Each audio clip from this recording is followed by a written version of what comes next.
Welcome to the deep dive. Today we're looking at something fascinating, where ancient wisdom meets modern science. We're talking about black seed, Nigella sativa. It's this plant that's been called a miracle herb for, well, thousands of years. They even found it in King Tut's tomb.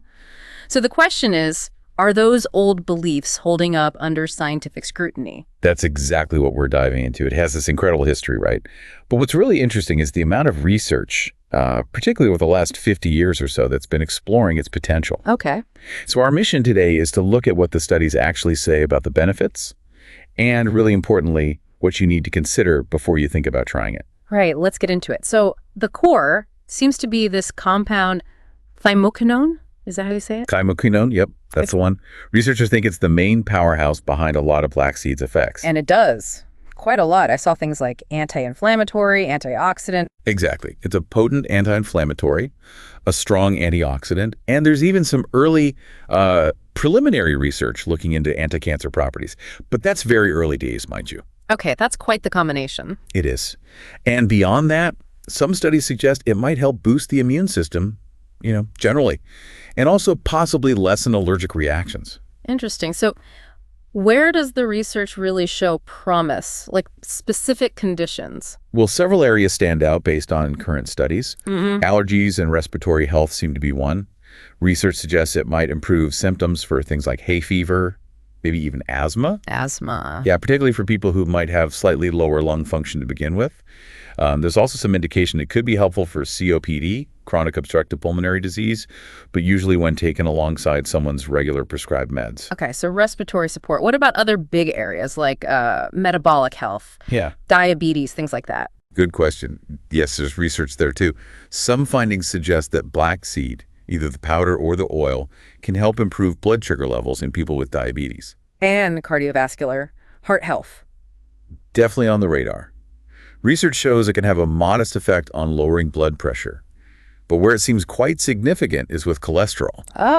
Studies show it can help lower the bad LDL cholesterol and triglycerides while actually increasing the good HDL cholesterol. That's the ideal combo, isn't it? It is. And get this, one study, quite striking really, found that a small daily dose, like less than a quarter teaspoon of the oil, reduced LDL cholesterol by 27% in postmenopausal women. Wow, 27% from that small amount. Yep.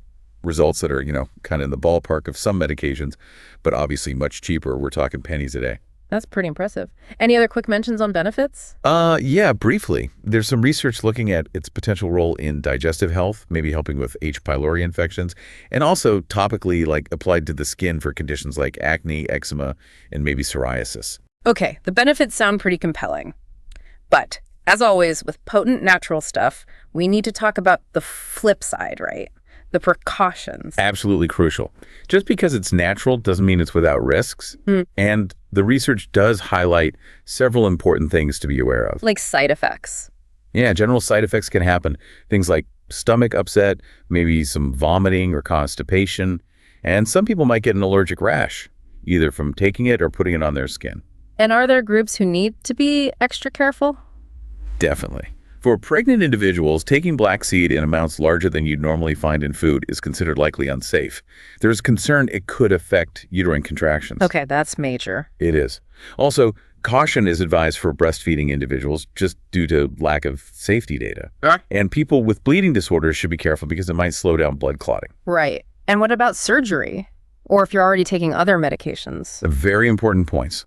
If you have any surgery scheduled, the advice is to stop taking black seed at least 2 weeks before.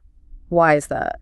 Because it could potentially interfere with blood clotting or blood sugar control, or even interact with anesthesia or other meds used during and after the procedure. Makes sense. And medication interactions generally. Yeah, there's a potential for several interactions. Think about diabetes meds taking black seed could potentially drop blood sugar too low. Same idea with blood pressure meds. It might lower pressure excessively. Okay. Also, meds that slow blood clotting, like anticoagulants or antiplatelets taking black seed, could increase the risk of bleeding. It might also interact with immunosuppressants or even make sedatives more, sedating. So a lot to consider there. What about dosage if someone does decide to try it after talking to their doctor? Typical doses used in studies often range from about 1 to 2.5 grams of the oil per day, or maybe 1 to 2 grams of the powder. But And this is the key takeaway. You absolutely must talk to your healthcare provider. They can help determine if it's safe for you, considering your health status and other meds, and what dose might be appropriate. Don't guess. Absolutely. So black seed, it really is this amazing bridge between ancient reverence and modern scientific investigation, isn't it? It really is fascinating. And it just shows how much there still is to learn from the natural world. So we've armed you with some research-backed insights today. Exactly. But remember, knowledge is power, but personalized advice is crucial. Always empower yourself by talking to your healthcare provider before starting anything new, natural or otherwise. It makes you wonder, though, what other ancient remedies are out there that science is just starting to explore?